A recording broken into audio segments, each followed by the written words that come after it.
Hello students, नमस्कार। आज अपने प्रतिरोधों के अंदर श्रेणी क्रम संयोजन के बारे में पढ़ेंगे कि प्रतिरोधों को जब भी परिपथ में जोड़ा जाता है तो दो प्रकार से जोड़ सकते हैं। एक तो श्रेणी क्रम संयोजन होता है और एक क्या होता है, समांतर क्रम संयोजन। श्रेणी क्रम संयोजन किसको बोलेंगे? जिसके अंदर प्रतिरोध एक के बाद एक जुड़े हों ऐसे लाइन से, इसको अपन श्रेणी क्रम बोल सकते हैं। ऐसे कि कोई भी आप 2, 3, 4 कितने भी प्रतिरोध लें तो एक के बाद एक प्रतिरोध जुड़ जाए तो अपन उसको बोलेंगे श्रेणी क्रम, मतलब लाइन से एक के बाद एक। जैसे इसका नाम दे दें अपन R1, इस प्रतिरोध का नाम दे दिया R2, इस प्रतिरोध का नाम दे दिया R3, और यहाँ से अपन ने इसको एक बैटरी के साथ जोड़ दिया। यहाँ कोई कुंजी काम में ले ली और ये बैटरी का ये सिरा प्लस, ये माइनस, ये कुंजी अपन ने के से डिनोट कर दी। वोल्टेज अपन क्या मान ले, V मान लेते हैं, वोल्टेज V।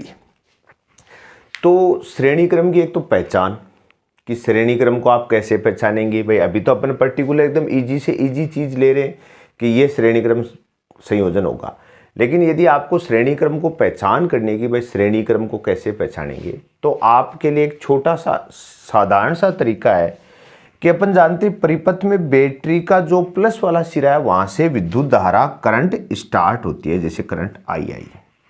और ये देखो ऐसे परिपथ में बहते बहते यहां पर अपन पॉइंट कोई ए मान ले और यहां कोई पॉइंट मान लिया बी। ए पॉइंट क्या है? R1 प्रतिरोध का इनपुट पॉइंट या निवेशी बिंदु, कि यहां से इसमें करंट प्रवेश करेगी।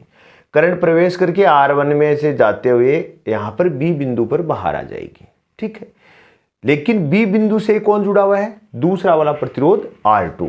तो बी बिंदु पर R2 में प्रवेश कर जाएगी और यहां पर कोई तीसरा बिंदु अपन C ले लेते हैं जहां पर निकल जाएगी और R3 में प्रवेश कर लेगी। डी बिंदु हो गया ये आपका, इसके साथ क्या हो गया, वापस R3 से आउटपुट हो गया। मतलब क्या हुआ कि अगर आप इन प्रतिरोधों को ध्यान से देखें तो प्रत्येक प्रतिरोध का निवेशी बिंदु और निर्गत बिंदु अलग अलग है। भाई यहां से देखो R1 के लिए बिंदु A निवेशी बिंदु है, B निर्गत बिंदु है। मतलब A से धारा प्रवेश करेगी, B बिंदु से धारा बाहर जाएगी। दूसरी बात, R2 है, उसके लिए बिंदु B से करंट यहां देखो एंटर कर रही है और C पर क्या हो रही है, निर्गत हो रही है। तो R1 का इनपुट पॉइंट कौन हुआ? A, आउटपुट पॉइंट B, और R2 के लिए इनपुट कौन है? B, आउटपुट कौन है? C, और R3 के लिए इनपुट कौन हो जाएगा? C, और आउटपुट कौन हो जाएगा? D। सेंस क्या हुआ कि जब भी आप श्रेणी क्रम में अगर प्रतिरोधों को देखें, आपको ऐसे कंफ्यूजन हो गए श्रेणी क्रम है, समांतर है, क्या है, तो आप धारा प्रवाह करें तो आप देखेंगे कि श्रेणी क्रम में जुड़े हुए जितने भी प्रतिरोध हैं उन सब के अंदर करंट का मान सेम होता है। तो अपन लिख सकते हैं कि श्रेणी क्रम में धारा का मान नियत होता है। क्या होता है? नियत होता है। करंट नहीं बदलेगी भाई, करंट का मान फिक्स रहना है, ये ध्यान रखिएगा। करंट के मान में कोई भी परिवर्तन नहीं होगा। और देखो अगर अपन यहां पर बात करें तो A बिंदु और ये हो गया आपका B बिंदु, जो किसके हैं? R1 प्रतिरोध के निवेशी और निर्गत बिंदु है। इनके बीच में विभव कोई मान लो आपने कह दिया V1 है। विभव V1 क्यों? क्योंकि विभव के लिए दो बिंदु तो चाहिए भाई, एक निवेशी एक निर्गत, उनके बीच में कोई ना कोई विभवांतर होगा, उसका मान क्या दे दिया अपन ने? V1। और ओम नियम के अनुसार V1 क्या होगा? I × R1। तो V1 का मान आ गया। R1 के सिरों पर जो भी वोल्टेज खर्च हो रहा है, पतित हो रहा है, उसका मान क्या है? V1, और क्या आएगा? I × R1। B और C के बीच में अगर अपन बात करें तो यहां पर भी आप भी जानते हैं विभव को क्या मान ले कोई? V2, और मान क्या होगा? I × R। R का मान यहां क्या है? R2। करंट तो सेम रहने वाली है, श्रेणी क्रम में करंट की वैल्यू क्या रहने वाली है? सेम। तो ये अपन ने कह दिया यहां V2 है। और ऐसे ही अगर अपन C और D बिंदु मतलब R3 प्रतिरोध के सिरों पर बात करेंगे तो V3 वो क्या होगा? I × R3। ये लो। तो यहां से एक चीज क्लियर हो गई क्या, जैसे देखो धारा का मान तो पूरे परिपथ में कहीं भी कोई परिवर्तन हो नहीं रहा। जैसे यहाँ से प्लस से निकली R1 R2 R3 में से गुजरते हुए वापस कहाँ गई, आपके माइनस तक आ गई। लेकिन वोल्टेज देखो आप, R1 के जो दोनों टर्मिनल है, दोनों सिरे हैं A और B, उनके बीच में कोई V1 माना आपने, R2 के लिए कोई V2 माना और R3 के लिए क्या माना है, V3। तो आप क्या कह सकते हैं, श्रेणी क्रम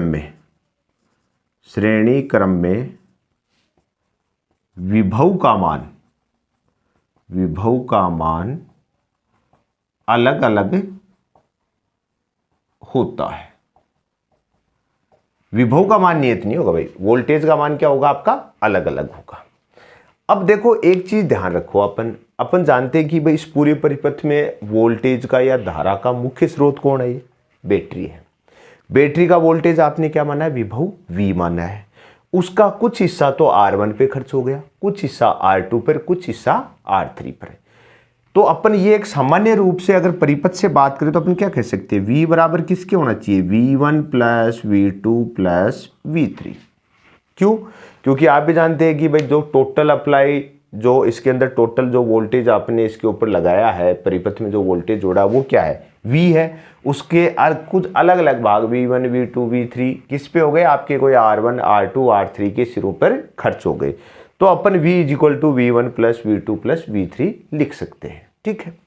क्योंकि V1 V2 और V3 का मान इस बैटरी से ज्यादा हो ही नहीं सकता, क्योंकि हमने लगाई V है, हाईएस्ट वोल्टेज कितना है, V है।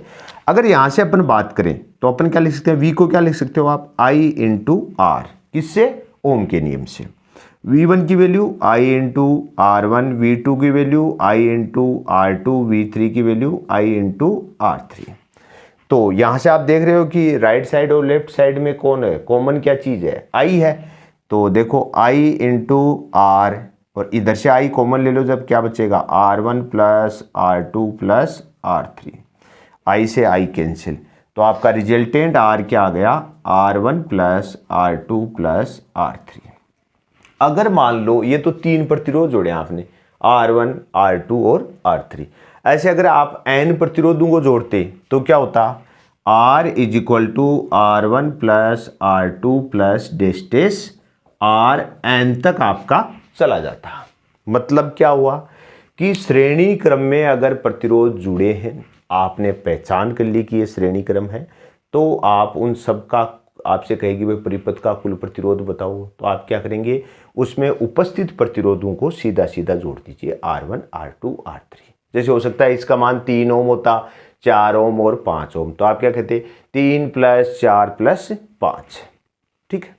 तो ये दोनों मुख्य बातें आपको सबसे ज्यादा मोस्ट है कि श्रेणी क्रम के अंदर धारा का मान कभी बदलता नहीं है, नियत रहती है, और श्रेणी क्रम में विभव का मान अलग अलग होगा। हर प्रत्येक प्रतिरोध के लिए वोल्टेज का मान क्या होता है, अलग अलग होता है, ठीक है।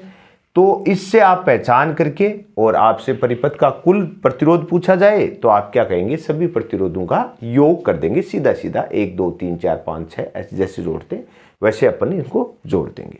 देखो श्रेणी क्रम पे आंकिक प्रश्न कैसे बनते हैं, तो उसके लिए अकेले श्रेणी क्रम पे चांस कम होता है, श्रेणी क्रम और समांतर क्रम दोनों को मिलाकर देगा आपको। पहले तो अपने को पहचानना पड़ता है कि दोनों में से कौन सा प्रतिरोध कौन कौन से श्रेणी में है, कौन से समांतर है। तो उसके लिए तो हम अपन क्या करेंगे, समांतर पढ़ने के बाद में एक पर्टिकुलर उसी टॉपिक रख दें, वो प्रश्न अपने पास आ जाए तो अपन कैसे हल करें, ठीक है, वो तो उसमें ऐसा कर लेंगे। यहां पर अपने को ध्यान रखना है, श्रेणी क्रम में एक दो श्रेणी क्रम का तुल्य प्रतिरोध, इसको कुल प्रतिरोध कह दो, तुल्य क्या होगा, सभी प्रतिरोधों का योग। दूसरा, श्रेणी क्रम में धारा का मान नियत और श्रेणी क्रम में विभव का मान अलग अलग होता है। दो मुख्य बातें आपको ध्यान रखनी है। एक चीज और बता दूं मैं आपको, श्रेणी क्रम जो होता है उसके अंदर क्या होता है, प्रतिरोध अगर श्रेणी क्रम में जुड़े हैं तो आपके संयोजन का प्रतिरोध ज्यादा होगा। अपन क्या कहेंगे, यदि श्रेणी क्रम संयोजन है, श्रेणी क्रम संयोजन है तो परिपथ का प्रतिरोध अधिक होता है।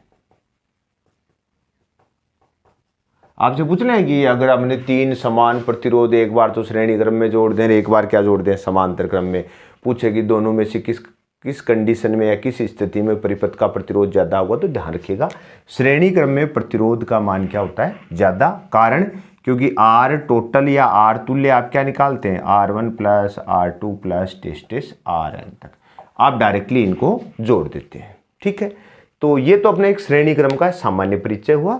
अपन नेक्स्ट के अंदर समांतर क्रमिंग का अपन संयोजन पढ़ेंगे, तब आप उसके बाद में फिर अपन दोनों को मिलाकर कोई क्वेश्चन सोल्व करते हैं। ठीक है।